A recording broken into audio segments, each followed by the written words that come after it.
اوله سپاره د 12مې رکو نه تر 14مې رکو پورې. أعوذ بالله من الشيطان الرجيم. بسم الله الرحمن الرحيم.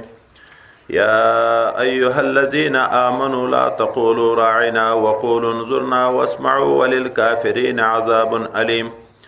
ما يود الذين كفروا من أهل الكتاب ولا المشركين أن ينزل عليكم من خير من ربكم والله يختص برحمته من يشاء والله ذو الفضل العظيم. اللهم صل على سيدنا محمد وعلى آل سيدنا محمد وبارك وسلم عليه. صحابه کرام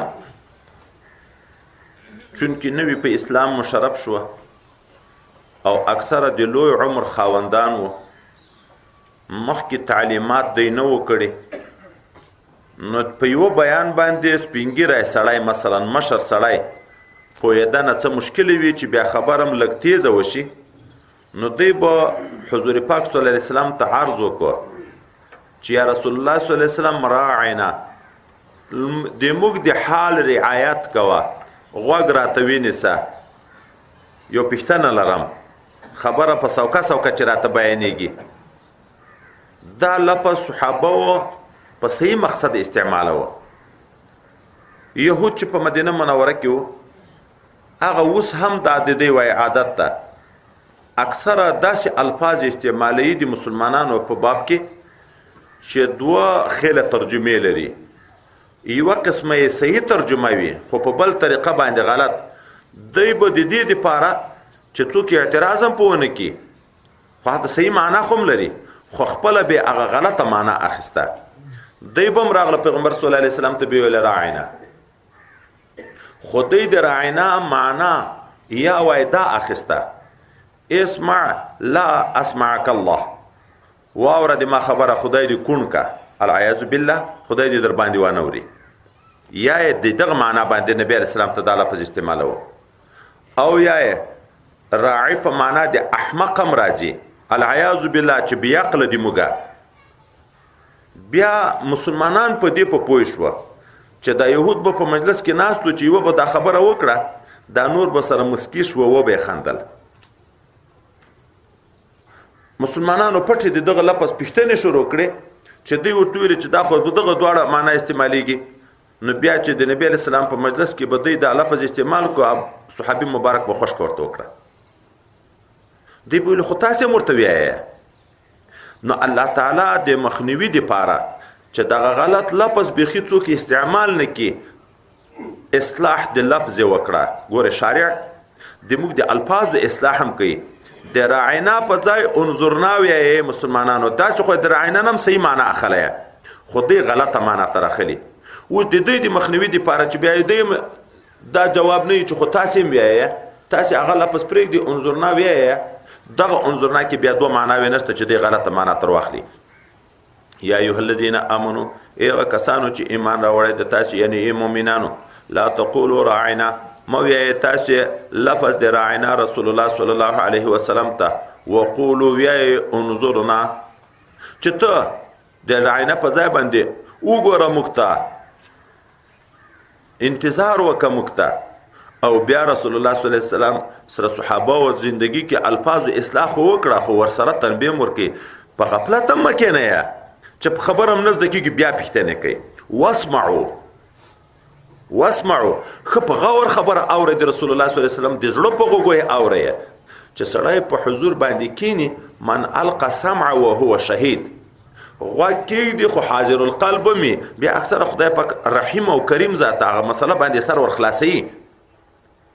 خو چې ناس دلته یې چورت په بل ځای کې ده، نو ځکه به منافقین چې د باندې به راووته، د نبی علیه السلام خو دوی هم عرب وو، د رسول الله صلی الله علیه وسلم بیان هم عربي وو، د باندې به راووته، د مسلمانانو نه به یې پوښتنه وکړه ماذا قال آنفا، دا اوس یې څه وویلې، ولې څه وویلې، خو په پښتو زه درته غږېږم، مثلا لکه زه چې اوس په ټولو ته په پښتو غږېږم، یو پوهېږي دا بل ولې نه پوهېږي، خو حضور نه یې، چورت په بل ځای کې. واسمعوا، د زړه په غوږو خبره اورئ. وللکافرین عذاب علیم، شته د کافرانو دپاره عذاب دردناک چې دوزخ ده. ما يود الذين كفروا من اهل الكتاب ولا المشركين ان ينزل عليكم من خير من ربكم. بدبخت کفارو د اهل کتاب او د مشرکینو د رسول الله صلی الله علیه وسلم سره حسد په دی و چې د نبوت خدای پاک ولې ورکړي، د مسلمانانو ته ترقی ولې راځي، خو ظاهر عنوان خو دغه نه ښکاره کوه.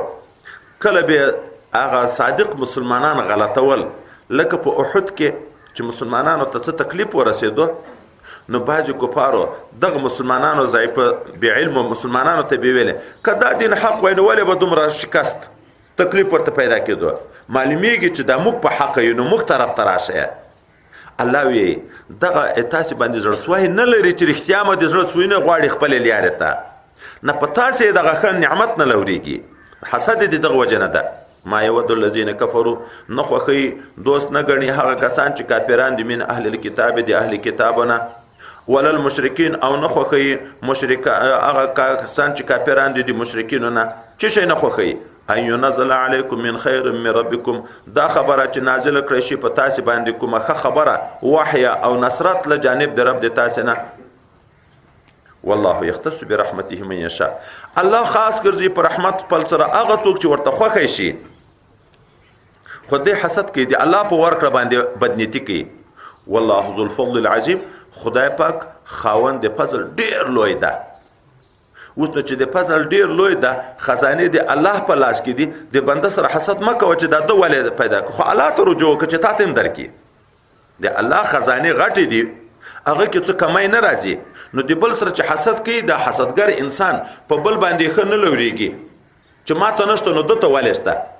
نه، خو خدای په خود غټ فضل چښتن د الله تعالی طرف ته رجوع وکړه، عاجزي وکړه، انقیاد وکړه، دعا وکړه چې خدای پاک په تا باندې هم دا فضل وکړي. ما ننسخ من آیت او ننسیها، قرآن عظیم شان کې وروسته به راځي څه احکامات نسخه شوي دي. بعضې صورتونه ډېر اوږده اوږده وو، اوس کم پاتې شوي دي. په دغه خبره به م یهودو اعتراض کوه. العیاذ بالله چې دا دین مستحکم نه ده. یو وخت کې یوه خبره کوي، بل وخت کې بله بیرته هغه خبره اخلي، د هغې په خلاف باندې خبره کوي. نو دا دین دغه نسخه چې راځي په دغه دین کې دا معنا د العیاذ بالله چې په دا دین کې ثبات نشته. العیاذ بالله یهود وی چې نسخه ځکه نه ده روا چې نسخه بدا ده. بدا څه معنا؟ ظهور د مصلحت، چې الله تعالی اول په خبر نه و چې په دغه کې ګټه ده، ځکه یې هغه حکم کړی و، اوس خبر شو. نو دا خو د الله په شان کې بیا ادبي ده. نو دوی وایي چې نو نسخه نشته، ولې که په نسخه څوک قول وکړي نو بیا خو الله تعالی لکه مخکې چې جهل ورته ثابتېږي چې اول په دغه مصلحت نه و خبر. خو ټول امت مسلمه په دې متفق ده چې نسخه شته په قرآن کې نه، په ټولو ادیانو کې راغلی ده.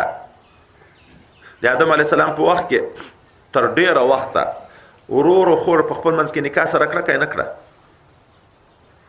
اوس په کوم دین کې روا ده؟ دی اوس څه جواب کوي؟ دا منسوخ شوی ده که نه؟ په خپل یهودیت کې مني چې منسوخ شوی ده که نه ده منسوخ شوی؟ پاسې عناد کوي د مسلمانانو سره. دا نسخه الله تعالی موږ ته اظهار دی او مصلحت کوي. الله ته مخکې نه علم ده. لنډ یو آسانه تعبیر درته وکړم چې د ټولو ملګري په دغه ښه سر خلاص شي.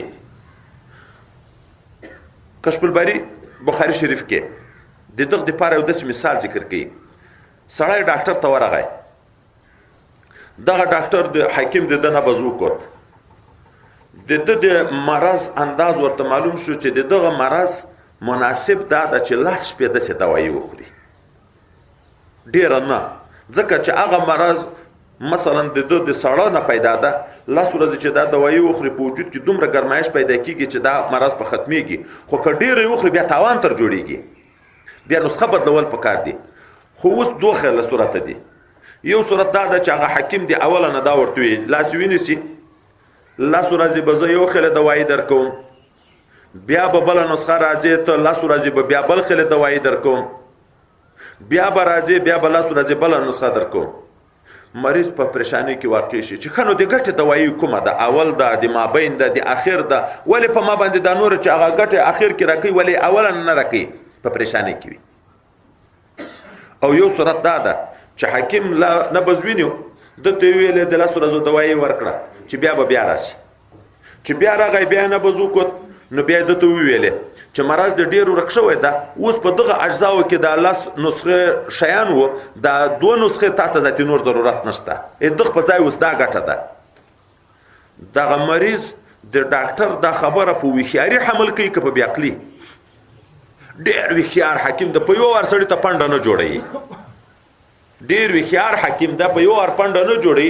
ا د ضرورت په انداز شای سړی ته لیکي چې د انسان په علاج کې دغه کمال شو. نو الله خو هغه رحیم او کریم ذات او په ټولو شیانو خبر ذات ده.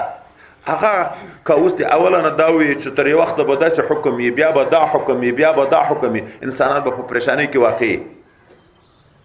دته ویلې اوس لمونځ د بیت المقدس په طرف کا مسلمانان دې لګیا د خپل منځونه کې 14 میاشتې مثلا لکه وروسته به بیا خبره را روانه ده د بیت المقدس په طرف لمونځ وشو مدینه منوره کې. خو د یو مصلحت په بنیاد و چې د یهودو د دعوت ذریعه وه چې ګوندې اسلام راوړي. خو د یهودو عداوت نورم زیاتېدو. دغه تعلیب څه ګټه ونه کړه. الله خبر و خو الزام حجت لپاره چې بیا څوک داسې ونه چې یهود دا وایي چې خو د اوله نه دې موږ سره اخیستې ده. کنی موږ خو به د خبر منلې وه. لکه پرون مو چې ویلې چې میکائیل علیه السلام یې راته کولی موږ به ایمان راوړی، خو د جبرائیل علیه السلام راته وکړو چې موږ ته وحی راوړي. اوله نه مصلحت هغه نرمي و د دې سره حسن سلوک، خو چې فایده نه وه محکم خدای پاک ورکړه د دوی د هغه دین سره موافق عمل هم وشوه، خو چې دې اصلاح نه شوه. خدای پاک الزام حجت وکړه، خلکو ته یې دا ښکاره کړه چې دا د عنادګر که موږ هر څومره نرم ورسره وچلېږو دی اصلاح کېږي نه. حکم د بیت الله په طرف وکړو. اوس نو دا د بیت الله طرف ته حکم د لمانځه راګرځول دا په دغه وخت کې مصلحت په دغه کې ډېر ده. هغه لمونځ چې طرف د بیت المقدس ته ده د هغه په نسبت دغه لمونځ چې طرف د بیت الله ته ده په دغه کې ثواب ډېر ده. نو په دا نسخه کې د دغه مسلمانانو دپاره ګټه راغله که تردد او شک پیدا شو د ده عمل ضایع شو. خو دا خو د ګټې شی ده. نو الله حکیم ذات الله تعالی وایي موږ چې نسخه کوو د یو مصلحت په بنیاد باندې کوو. ما ننسخ من آیت هغه څه چې موږ منسوخ کوو د کوم یو آیات او ننسیها یا یې ویروو د زړونو نه نأتي بخیر منها موږ راتګ په خیر طریقه. خیر په څه شي لحاظ یا په اسانتیا طریقه اول نه خیر وي یا د کثرت ثواب چې تر اول نه ثواب ډیر وي او مثلها یا په مثل دیغه. خو چې په مثل دیغه د خو مصلحت په دغه کې ده.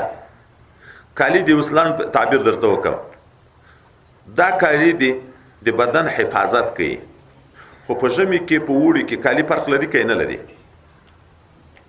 دام دیغه په مثل شو چې دا نری جامه ده، په مثل دیغه پنډو جامه د بدن دی وقایه شی ده. خو اوس په دغه کې مصلحت ته چې کاټن واغوندي هغه باریکه جامه واغوندي اوس مصلحت په دغه کې ده. نور خو بدن پټېدن و په یغه بدن پټېدو په دغه باندې بدن پټېدو، لیکن د وخت په تقاضا باندې اوس مصلحت په دغه کې ده. او مثلها علم تعلم ته نه پیږي چې ان الله علی کل شیء قدیر چې بشک الله تعالی په هر شي باندې قادر ده. نو چې قادر ده نو په دغه باندې قادر ده چې یو منسوخ کې دیغه په ځای طریقه نه بهتر حکم راولي.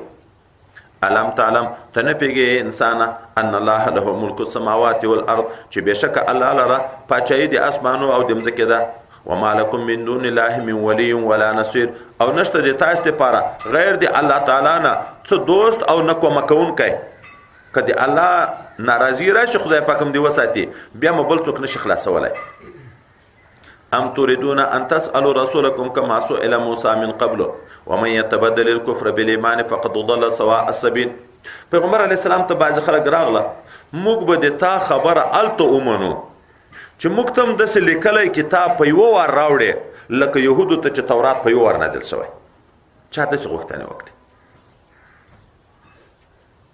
الله تعالی تردید کوي. تاسو مستقبل پیغمبر نه د څه غوښتنه کوي لکه يهودو چې کړي.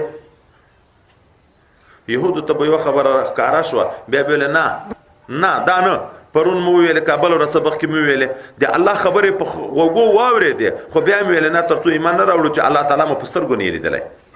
نو الله تعالی وی د سیمکه ام تريدونه ایا اراده لري تاسو ان تسالوا رسولکم چې سوال وکي تاسو د رسول خپلنا حضرت محمد مصطفی صلی الله علیه وسلم نه کما سئل موسی من قبل لکه څنګه چې سوال کړ شو د موسی علی السلام نه پخوا. ومن يتبدل الكفر بالایمان څوک چې غوره کی کفر د ځان د پاره په مقابل د ایمان کې فقط ضل سواء السبيل په تحقیق سره دغه سړی ورکه کړه اغلیاره برابره ود كثير من اهل الكتاب لو يردونكم من بعد ايمانكم كفارا خوخی دوست غني ډیر د اهل کتاب نه دا خبره چې تاسو رد کی پس له ایمان د تاسو نه څنګه مراد کی کفارن کفار بیرته مکافران کی دا ډیر خوخی وله حسدا لوجد حسد دی وجنه دسه حسد چې تاسو د طرف نوم ګرامه نشته من عند انفسهم چې ناشده د حسد دی خبيث نه پسنه کنه پس خبيث نه وای دا چې څومره په زراو انبیا په بنی اسرائیل کې تیر شوی دي د نور دنیا خلکو ولې حسد نه کوه خو چې چا ایمان راوړ ویل دي الله پیغمبر ده و چې یو پیغمبر په عربو کې راغی دی به حسد کې چې ولې د بنی اسرائیل نه نبوت لاړو د عربو په طرف باندې من عند انفسهم من بعد ما تبين لهم الحق پس له دینه چې کارام شو د دې لپاره حق چې رسول الله صلی الله علیه وسلم دا او قران دا دغه حقانیت ورته کارا هم شو خو بیا په ابتدا د اسلام کې د جهاد حکم نه و د نرمۍ حکم و الله وی پعفو نو عفو کوي تاسو جهاد ما ور سره کوي واسپحوا او مختر وګرځوي جزاء ما ور کوي د دې هغه بد سلوک تر څو وخته حتی یاتی الله بامر تر څو پورې چې راولېږي الله تعالی امر خپل په جهاد او په جزاء ور کولو یا د دین په جزیه اخیستلو اوس کار ما پلره ان الله علی کل شیء قدیر بشک الله تعالی چې د پات شي باندې قادر ده واقیموا الصلاة وآتوا الزکاة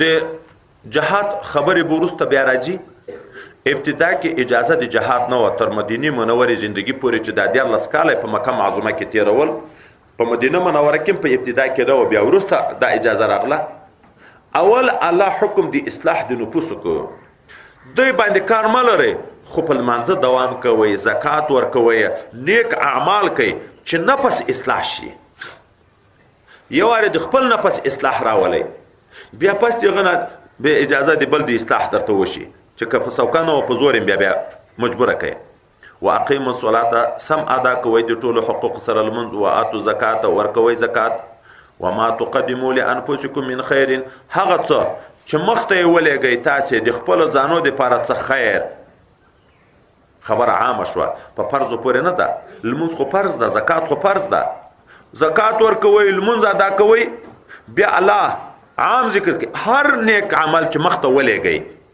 دا مخته لګل اشاره ده دې ته چې دا د انسان لپاره الته ذخیره کیږي لکه د دنیا په متعلق کې چې موږ تاسو حدیث مبارک مخکې مې ورځو ویلې الحاکم تکاثرو کې مر روان ده رسول الله صلی الله علیه وسلم اره سړی وی د ما دنیا د ما دنیا د ما دنیا اته دنیا هغه د چوده خوړه ختم شوه واده غستا زړه دکړه صدقه دکړه ذخیره دکړه دا مخ چیرې ذخیره شو دی الله تعالی په نس باندې الته په قیامت کې بیا تاسو درکول کیږي نو کوم شی مو چې مختولېګل پیدا به کوي عند الله ان الله بما تعملون بصير بشک الله تعالی په هغه عمل باندې چې تاسو کوي لیدونکو دا کلمونځي که صدقه وی که جهاد وی که هر عمل الله تعالی ویني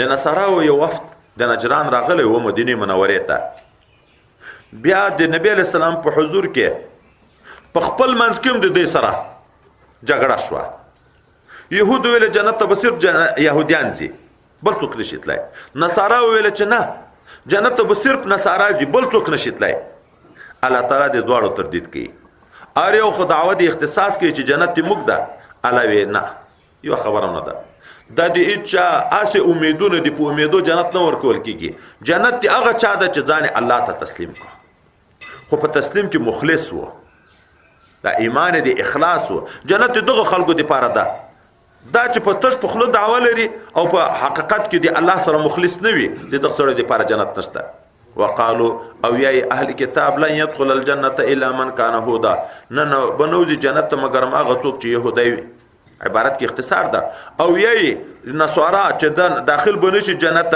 او نصارا یا هغه څوک چې نصاراوي د دوړو ګډه خبر نه ده اړ یو ځان ته وي تلک امانیهم الله تعالی وی دا اس نفسانی خواهشات دي امیدونه دي حقیقت نه لري قلت ورته هاتو برهانکم راوړی دلیل په خبره باندې کرختیا جنت تاسو وي ان کنتم صادقین کې رښتونی په خبره کې بالا بلکې غیر د دینه به جنت ته نور خلک هم داخليږي داسې نه ده لکه دا دی چې وایي ولې من اسلم وجهه لله هغه څوک چې وسپاري ځان خپل الله تعالی ته خو په داسې حال کې وهو محسن چې دی وي مخلص